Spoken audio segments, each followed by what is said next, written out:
All right, it's fun to see some of you in this room I don't normally see in here. I do some things online throughout the week and meet with people, do some things we call story work, and Connor has put together some groups for me to do that, and they don't live in Lakeland, and so they've seen me in that context, and then they've come to church and heard me preach, and the one guy came up to me afterward, and he's like, "You sound so different when you preach than when you do when you're talking in person." And so some of you who know me in different contexts, I hope this moment is something that's good to you, even though I may sound a little bit different.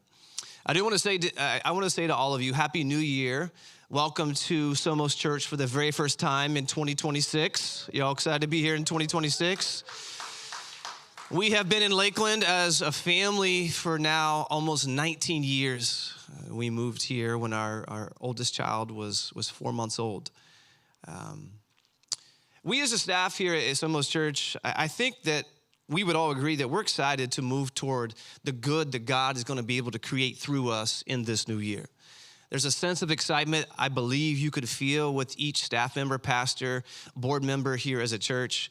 And they would tell you that what we're excited for is the chance to explore the ways that God's mission for us is waiting to be discovered. And so what I want to do to start off this year to help us as a church kind of move in that direction is to help you think about, I want to explore and look into what is it that brings us into a closer relationship with God? What is it? And so to begin, I want to do a musical exercise with all of you. Y'all willing to do that with me? So to do this musical exercise, if you will, take out your phone. You will use your phone for this exercise. We're going to do it together. I made this up on my own. I mean, I'm sure I took it from different games that we all play, but I made this up on my own. There's no name for it. I am not ultra creative when it comes to naming things, and so I'm just calling this exercise, "What is the music you hear?" That is the most dynamic name that I could come up with. So that's what we're going to do today. Take out your phone. On the screen behind me, you'll see a QR code also on the screens on the side. You can use your camera on your phone to scan that, and that will take you to a place where you will be able to participate with us. You can also, that's the main way. I didn't put the code up for you. Okay, that's the way you're going to have to do it today, is put your phone camera on that QR code, and it will take you to what is called menti.com. What we're going to do together is we're going to listen to a song, and then you're going to answer 2 questions. What movie is this song from? And then the second question you'll answer is, what emotion does this song evoke? 2 questions. What is the movie that this song is from? And then what is the emotion, to the best of your ability, do you think this song is trying to evoke?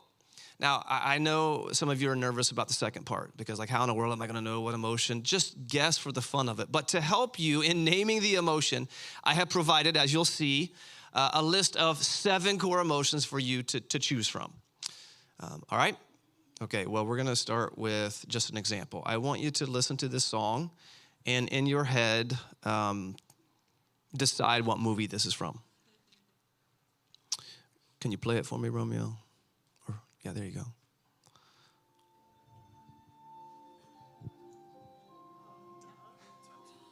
Y'all already know.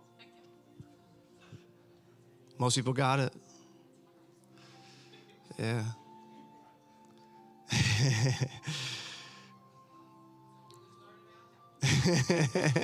You can blurt it out. What movie is this? Okay, good. You got that part of it. You can turn the music off. Now, this is sort of subjective, but I get to say what the right answer is. So, what emotion do you think this song is meant to evoke? What'd you say? I said desperation. Wow, okay, yeah. If you know the storyline of the movie, for sure. I'm going to say that this song evokes desire. And also, for those of us who have watched the movie, sadness. Like, we know, like, this song brings so much sadness. Okay, you got it? You know how to do it now? Now you're going to go live using the QR code and where it took you. You're going to do it live, and you should be able to see the answers on the screen behind me to see where everybody is in relationship to what your answer might be. So we're going to have you listen to a song, answer the question, what is the movie this is from, and then after that, I'll give the answer, and then you'll answer the question, what emotion do you think this evokes? All right, so here is the first song in this musical exercise. Play it for us.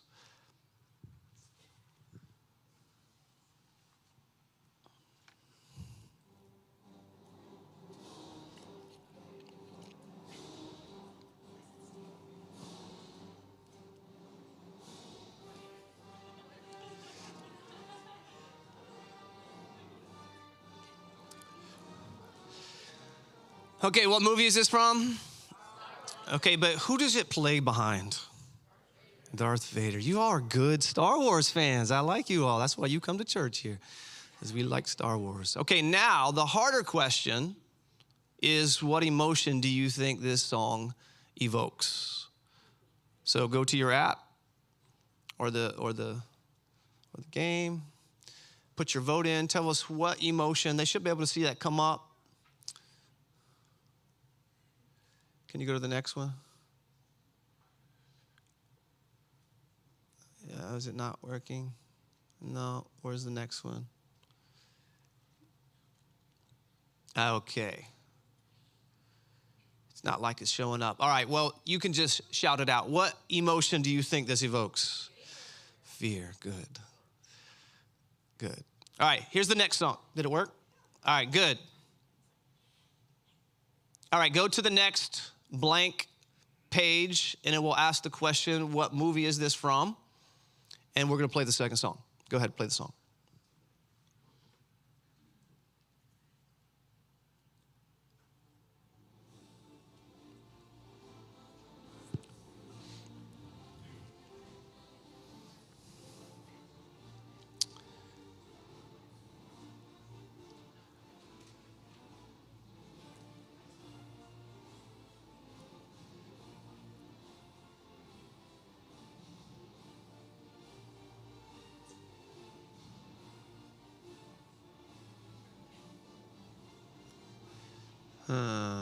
All right. What movie is this from? All right. Now, what emotion do you think this song is meant to evoke? Excitement. Good. Excitement is the answer. So it is from Titanic, and the answer of the emotion it evokes is excitement. Okay, go ahead and play the third song.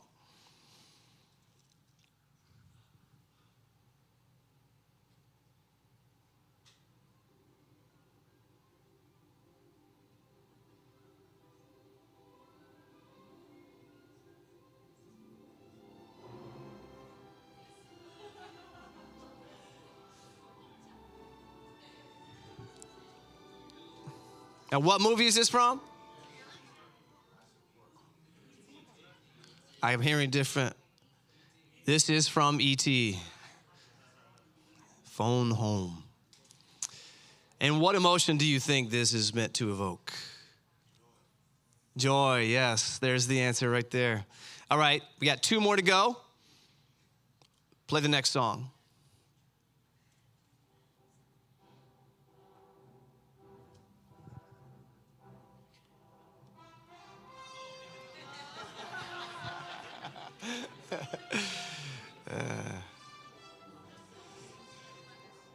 What movie is this from? Indiana Jones. And what emotion do you think this is meant to evoke? Adventure, which would be excitement.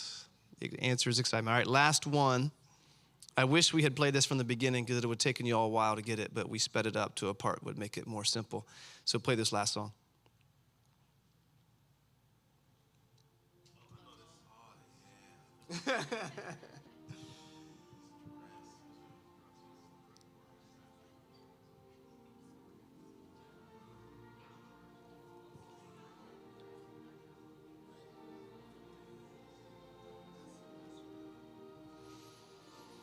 All right, what movie is this from? Jurassic Park. This may be the most difficult, so I will give you 3 answers that could be correct on the emotion I think this evokes. So I'll let you say it out loud first. What emotion do you think this evokes? Wonder. What would that be in the list that I gave you of the 7? Joy. I'll give you joy. What else? Excitement. Maybe one more. Desire. Yes, good job, everybody. Give yourself a round of applause. I'm curious. Now, we didn't get it to work on the screen behind us, so we couldn't see anybody's mistakes that you were making. But was there anybody in the room who got every single one right? What movie it was from and what emotion was attached to it? Anybody get every single one of them right? No? How about anybody miss just one? All right, anybody miss just two? All right, everybody else, we'll give you another chance next New Year's. Yeah. The reason why I had you listen to those songs and think about the emotions that they evoke is because I want you to think about something. And what I want you to think about is that the music you hear in a movie is meant to do something. Like it's meant to do something. If you watched movies without the music behind it, it would not be as great a movie as you think it might be. And what I want you to think about is that the music that you hear in a movie, what it's meant to do is create atmosphere. Most of you felt that when you heard those songs. It also enhances your emotion. That's why I had you think about what emotion does it evoke. It builds tension in the story. And it guides your interpretation of what you think is happening as the story starts to develop. So the music that you hear in the story, what it does is it helps you anticipate what could and what should happen in this narrative that we're watching. It's something that shapes your experience of what you're seeing on the screen, and it shapes it in such a way that it tells you how to relate what's happening in the moment with what's about to happen next. And the easiest example for me to choose to tell you to make sense of this are two notes that come from the theme song of the movie Jaws. In just two notes. I don't know if you've ever thought of this. In two notes, it signals to you that a shark is coming. And in signaling that a shark is coming, it creates an atmosphere of dread in you as you watch this show. And this sense of dread that you feel, it causes you to realize that this really calm, like peaceful scene can quickly turn into a scene of terror. I want to let you feel it.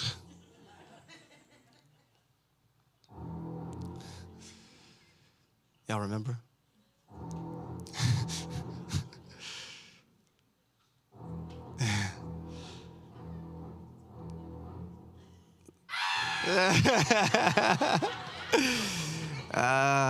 Some of you, that's the music you hear when your in-laws start walking near you. That's what you hear.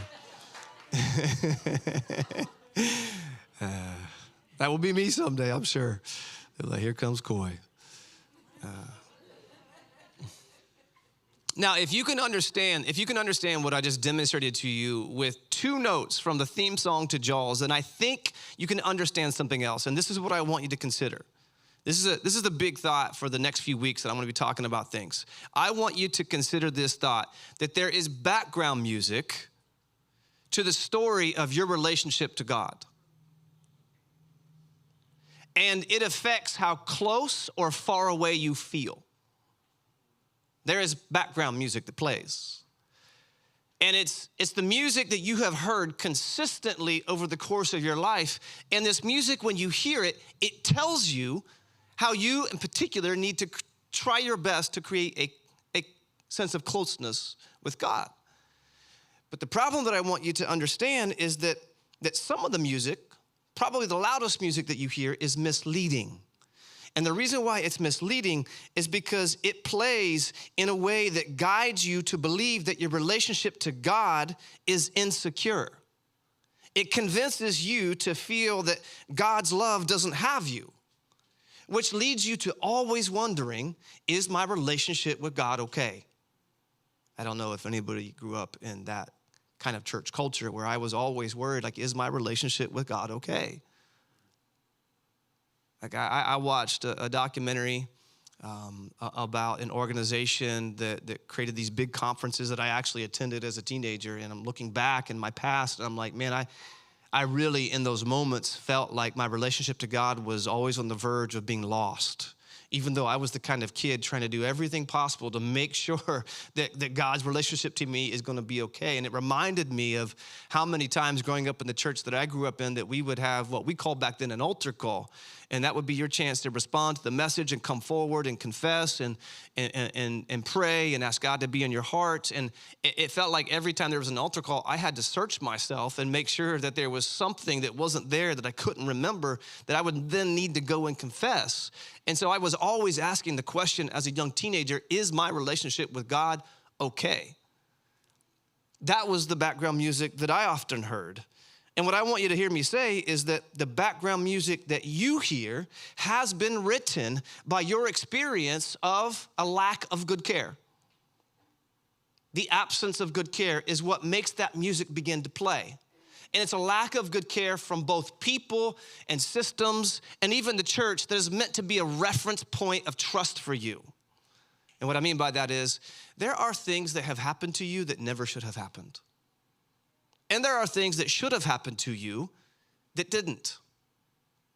I would argue that everybody in this room, there are things that have been taught to you that never should have been taught to you. And there are things that should have been taught to you that never were. So in the absence of receiving the good care that God intended you to experience, the background music begins to play. And the music that you hear, it tells you that God is not coming through. You need to find a way to create closeness with God all on your own. And so you try. And in trying, you end up realizing that it perpetuates the distance that keeps you feeling far away from God. So let me simplify everything that I've just said. I think if you're at church today, I think everybody who's alive at some point feels this at some moment.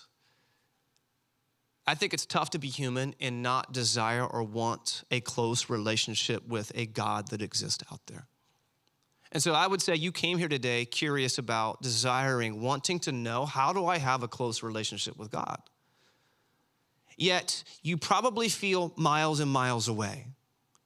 And you believe that it's up to you to close the gap.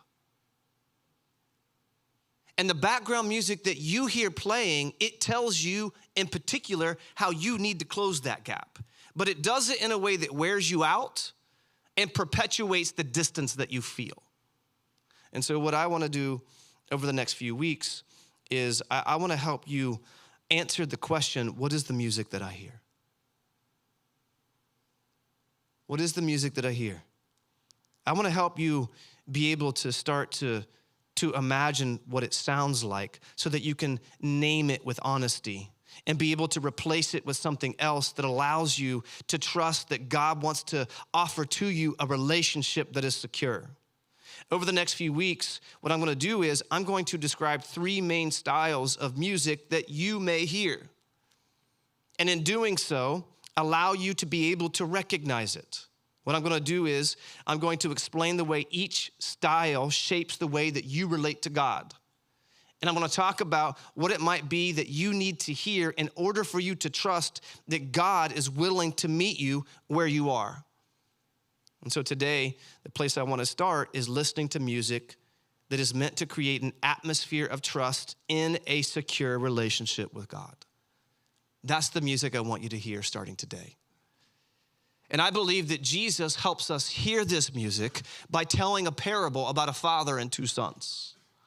And the Gospel of Luke preserves this moment when Jesus offers this teaching in the Gospel of Luke, chapter 15, starting with verse 11, which we will read together. But what I want you to notice as I'm reading this is that Jesus clearly creates an image of God as parent who fosters a secure relationship with the Son. So if you have your Bibles, you can follow along with me. I'm going to read Luke chapter 15, verses 11 through 32. It says, "Then Jesus said, there was a man who had 2 sons. The younger of them said to his father, 'Father, give me the share of the property that will belong to me.' I was talking to somebody recently at the gym who is in his retirement age, and his kids and his grandkids are aware of resources that he has wisely put into a trust. And he was talking to me about it, and he said he has set it up so that neither his kids nor his grandkids can access that money other than for education purposes until they're in their 40s. Because to me, that's a wise father saying, I want to make sure you're okay. And he set it up so that they can't access the resources in that trust all at once. It's going to be spread out over time. And I was talking to him, and he said that his granddaughter came up to him recently, and she's like, Grandpa. He was like, yeah. She's like, don't you think that's, like, I'm going to be really old when I get into my 40s. And what's interesting in this story, this parable that Jesus tells us, is that this son comes to the father and says, I want access to it now. And the father grants the access. So he divided his property, it says, between them. A few days later, the younger son gathered all he had and traveled to a distant country, and there he squandered his property in dissolute living. When he had spent everything, a severe famine took place throughout the country, and he began to be in need. So he went and hired himself out to one of the citizens of that country, who sent him to his fields to feed the pigs. He would gladly have filled himself with the pods that the pigs were eating, and no one gave him anything. But when he came to himself, he said, how many of my father's hired hands have bread enough and to spare? But here I am dying of hunger. I will get up and go to my father, and I will say to him, Father, I have sinned against heaven and before you. I am no longer worthy to be called your son. Treat me like one of your hired hands. So he set off, and he went to his father. But that's an important word in this parable that Jesus gives to us, because the son just determines inside of himself what he needs to do to go make himself in right relationship with his father. I'm going to go confess. I'm going to go tell my father everything I've done wrong. But then it tells us, but. That was his intention. That was his plan. I'm going to go set this right. And then it says, but. While he was still far off, before he had a chance to execute his plan, his father saw him and was filled with compassion. He ran out and put his arms around him and kissed him. Then the son said to him, Father, I have sinned against heaven and before you. I am no longer worthy to be called your son. But the father said to his slaves, quickly, bring out a robe, the best one, and put it on him. Put a ring on his finger and sandals on his feet.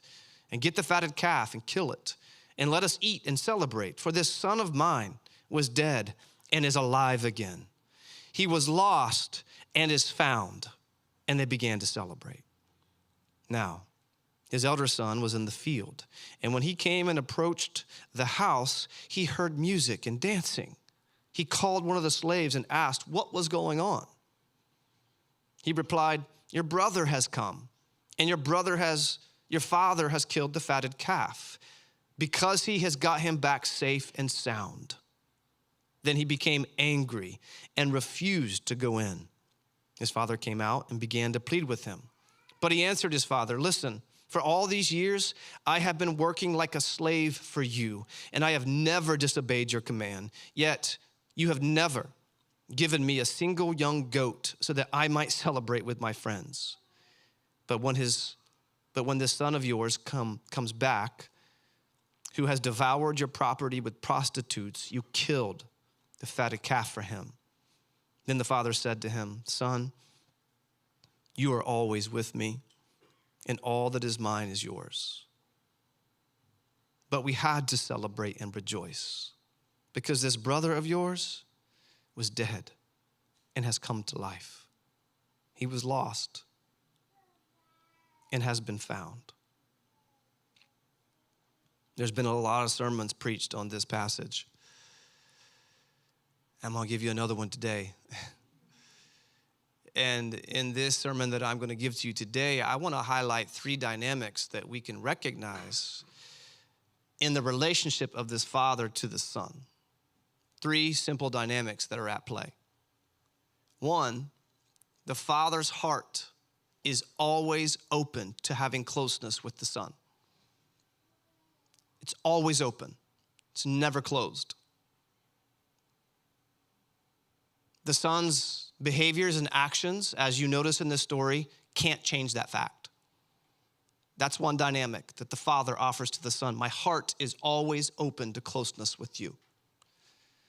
I don't know what your experience of life is like, but there are fathers and mothers who have told their sons and their daughters, you no longer have access to me. And in this story, the father's heart is always open. The second dynamic that I want you to see, or that I see, that I think is important to see, is that the father is always ready to respond to the son's needs. Like, despite the son taking this inheritance and spending all of it, and then ending up in a place where the son has needs, I want you to notice that the father is always ready to respond to the son's needs. Meaning, the son's need for food and a home isn't annoying or inappropriate or something that the father meets the son with a lecture or judgment. The father throws a party, gives him the ring, reinstates who he is, and tells him, welcome home. The third dynamic that I want you to see is that the father is always accepting of the son as he is. As he is. Because when the son begins to return home and the father can see the son in the distance, the father goes to the son, tells us that is delighted in the son, and then embraces the son without making the son get cleaned up first. Y'all follow me on these 3 dynamics. This is God's relationship that we're learning about through this parable of a father's relationship to the son. And what we learn is that God's relationship to us is a place where God's heart is always open to having closeness with you. We also learn that our relationship to God is something that God offers to us in a way that when God sees our needs, God is always ready to meet us in our needs. And then we find that in our relationship to God, God is always willing to accept us as we are without needing to clean ourselves up first, which is really, really different. Really, really different than the dynamics of the style of relating that most of us are used to. Most of us are used to relationships that are rigid, judgmental, and shame-based. And what they have told us is that you are the problem. The reason why you don't have a close relationship with God is because you haven't taken the right steps or you have taken the wrong steps. So if you want anything to change, it is completely up to you to put yourself in the position of having a secure relationship with God. That's what most of us know, which makes it really, really shocking and surprising to hear Jesus use this story of a father and relationship to a son to help us understand a different way of looking at God's relationship that's offered to us. Because what Jesus is telling us through this one parable is this about the way that God relates to us. He's saying that God sees you and your needs.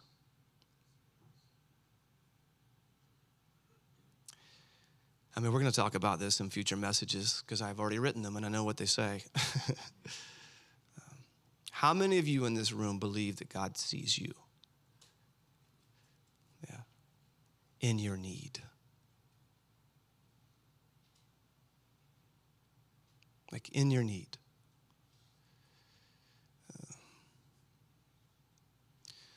It's tough for so many of us because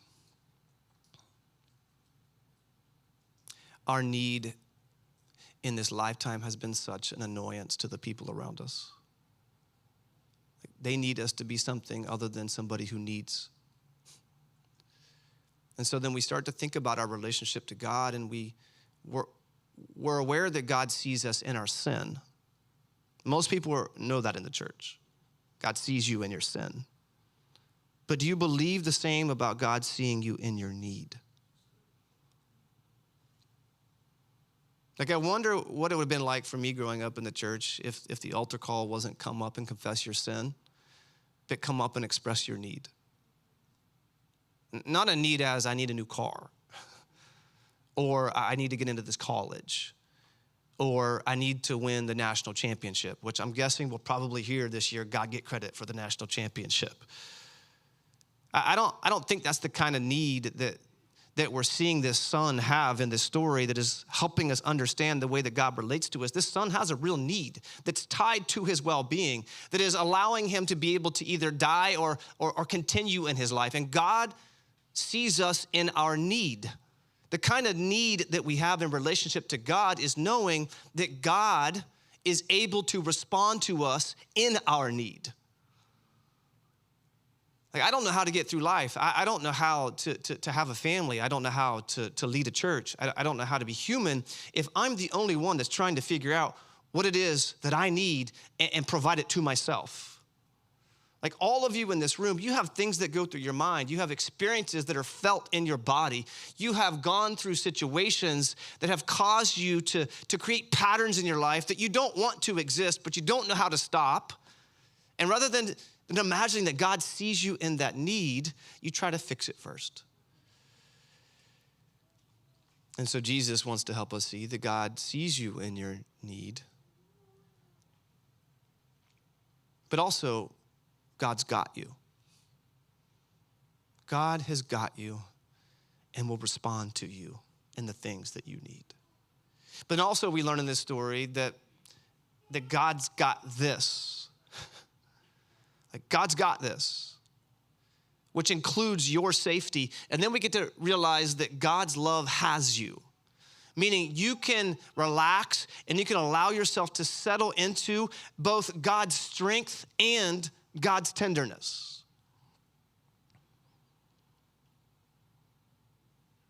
That is the background music, I believe, to your relationship with God that Jesus wants you to hear.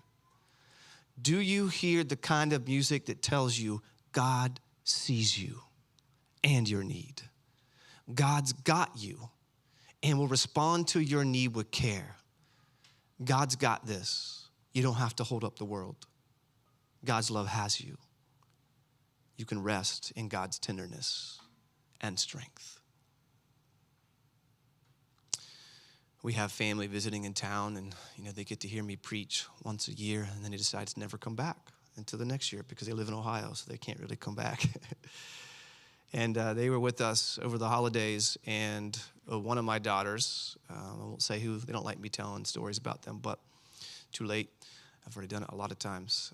But this was a moment I was not anticipating. I walked around the corner and saw one of my daughters holding our family member's baby. And the baby was laying on my daughter and was cuddling and about to go to sleep. And it makes me realize, like, the trust that baby had in my daughter is, I think, the trust that we all long for in relationship. First of all, with God. Can I trust myself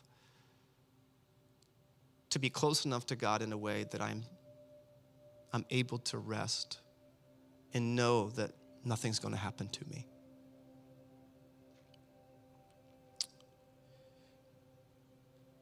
I think it's really difficult to hear the music that God wants you to hear without listening to the music that's already playing in the background of your story.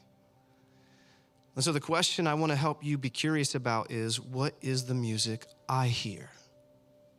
And how does it tell me how on my own I need to create closeness with God? And I want to help you replace that default song with a new one.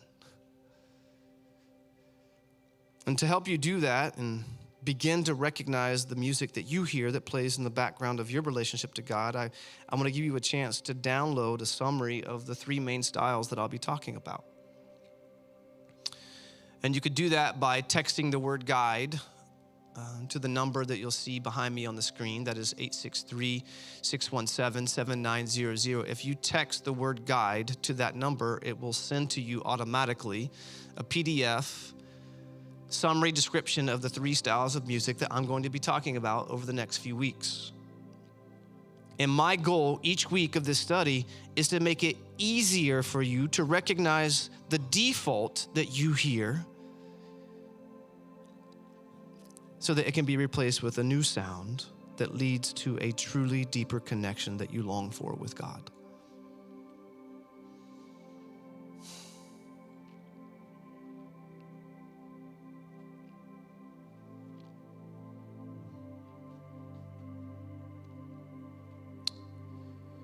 I'm convinced that the number one reason why people struggle to believe in a God, which I don't judge, is because we have an experience both with the people who are closest to us and the church that we belong to, a relationship that says, you're secure with me. We've needed family to tell us, we see you and your need, and it's not annoying. We have needed family that sees us in our need and will be able to respond to us with, I've got you. No matter how big your need is, no matter how much inconvenience it creates for me, I've got you. I don't just got you, I got this. This relationship, this family, this dynamic, I got this. I'm gonna make sure that you're safe above my own safety.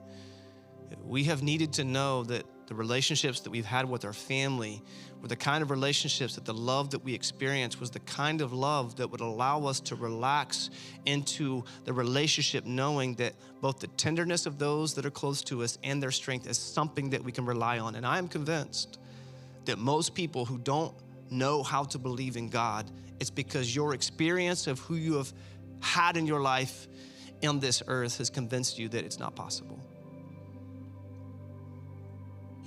And I want to convince you otherwise by helping you realize the kind of relationship that God offers to you. And so to get the fullness of what I'm talking about, and this is not a trick, you really need to come back for the next 2 months to be able to hear all the things that I think is important for you to hear.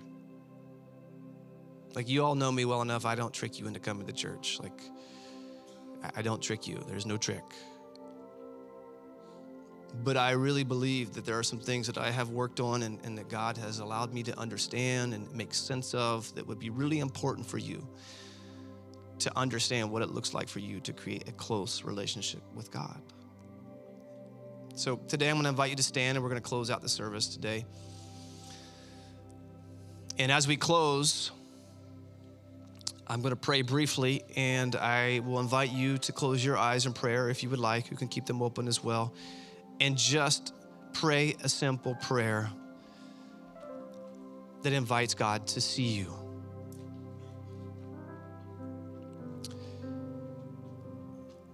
God, help us know that you see us and our needs, and that our needs aren't something that you meet with, well, you better clean yourself up first in order for me to offer you anything good. But that you see us in our need and you celebrate the fact that we've come to you to find the safety that we need. In your name we pray.